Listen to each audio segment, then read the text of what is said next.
So we need, as I say, a Brexit government. We need the negotiations to start as soon as humanly possible. We need to start thinking globally about our future. And the other thing I think that needs to happen is that June the 23rd needs to become a national bank holiday, and we will call it Independence Day. Thank you.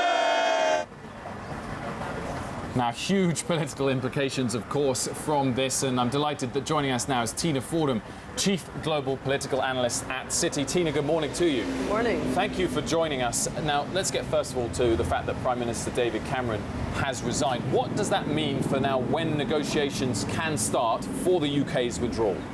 Well, first of all, it's been an extraordinary turnaround, and we talked a little bit about the polls and betting markets and everything else. And so I think it's safe to say that nobody has been quite prepared for what's about to follow. But what I think, and what we've been saying in our research, is that the Prime Minister, with this result, has to resign. He has indeed resigned. The notion that he'll stay on until October, though, I don't think that that's politically tenable for him.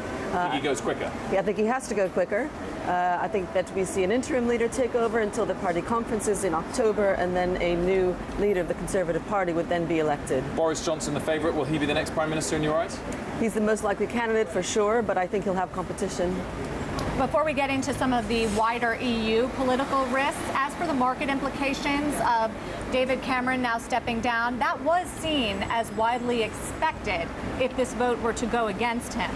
So are there any market effects from that, political uncertainty? Well, the market has taken comfort, I think, from the statement from the Prime Minister that he would stick around longer. But as I say, I think that the politics of that are going to be much more difficult to implement. Certainly the Bank of England will be glad about the statement, but I suspect in a couple of weeks' time, we'll see a transition. Tina, everyone wants to know, does this mean other countries across Europe follow? What's your take? Which countries and votes should we be focused on? Well, certainly markets are already asking who's next. We've been talking about Vox Populi risk for years now, and for sure this is the biggest and most disruptive incidence of Vox Populi risk, voluntarily taken on by a country, in other words, rather than a geopolitical catastrophe. I think how the UK fares in the near term will impact the calculations, but just in the first few hours following the announcement of the result, we heard Sinn Féin suggest that they would call a referendum on Irish reunification. We've heard from the Freedom Party again saying that they would propose a renegotiation of their own in a referendum. So referendum risk across the European Union has now exploded.